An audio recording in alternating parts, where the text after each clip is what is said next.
Welcome to Beginning Italian. This is the first in a series of videos we've created to help you navigate learning the Italian language. Before addressing the language itself, I'd like to discuss the practicalities of studying a foreign language and tips to make your studying more effective. The key, really, to learning any foreign language is practice. Learning a language is not just memorization, but training your brain to think differently. Regular practice not only reinforces your memory, but trains you to become comfortable with the sound of the words you hear, and to become comfortable pronouncing those words, stringing them together into meaningful phrases. Regular practice is really the only way to achieve fluent speaking skills. It isn't something you can pick up by studying once or twice a week. You have to practice a little every day. Even only 15 minutes a day will be more effective than studying for 2 hours just once a week.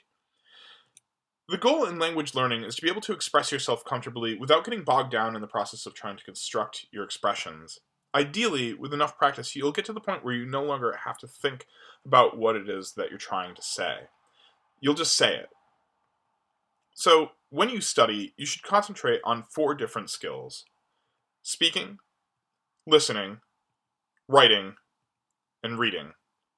Each of these skills relates to each of the others, and when you practice, you should take the time to target particular skills that you feel need more work than maybe some of the others. So now let's go over tips for practicing these skills. Let's start with speaking and listening. Whenever possible, you should study with each other to practice these skills.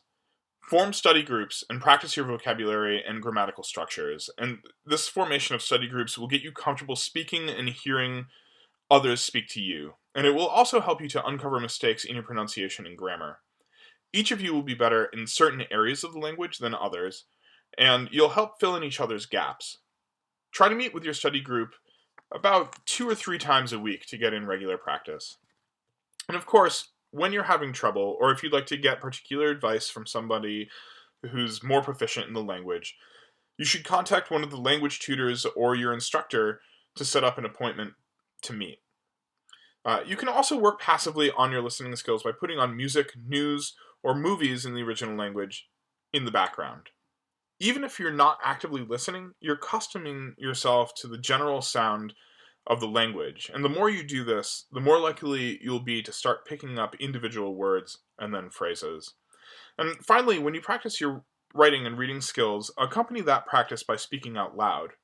It will help your pronunciation and fluency of speech, and it will also help you to remember what it is you're writing or reading, such as the vocabulary for a chapter in your textbook. Moving on to writing and reading, these skills can be practiced for the most part on your own, and there are a few techniques that can help with these skills. More than practice and fluency, reading and writing are based on memory. One way to reinforce your memory of vocabulary and phrases is to create flashcards.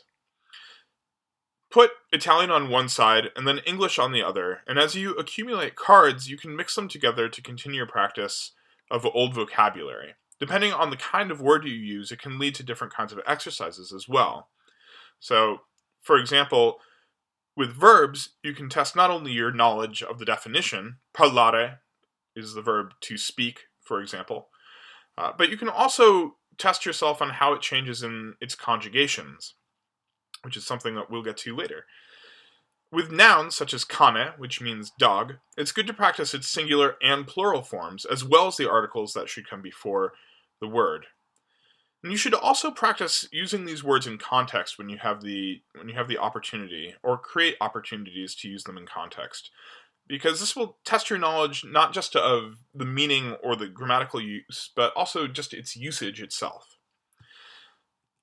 Another way to practice your vocabulary is to make lists. There are many ways to do this, but I found that the most effective way is the one I'm about to describe. Copy your words and phrases out on the far left of the page in the original language. Then, go through the list and write your definitions out. Don't check them against your book or with a dictionary until you've done the entire list. If you can't remember a word, don't worry about it yet, just try and get through the list. Once you've finished, then look up the words and fill in the ones that you missed. To continue, cover up the original column. This is something you can just fold the page over, really, and try to translate back from English to the original language. Keep doing this until you feel comfortable with your list. As you continue, you can specifically target words and phrases that you repeatedly have difficulty with. Once you feel comfortable with your list, transfer the words and phrases to flashcards and continue your practice on those. It's never a bad plan to try and mix your methods of study. Your study habits will have a huge effect on how well you retain information and grow as a speaker. You should make sure to study a little every day. It will help your memorization and familiarity with the language, even if it's just for a little bit for each study session. So, know when to take breaks. Your brain can only absorb so much information before it just totally shuts down.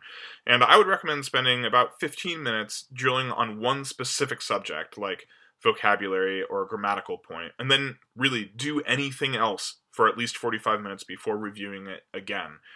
That anything else can be taking a walk, doing homework of a different kind, watching a movie, whatever you want. But then make sure after those 45 minutes are up or your break is up to return to your work and review it again for another solid 15 minutes. So, with that, good luck and buon lavoro.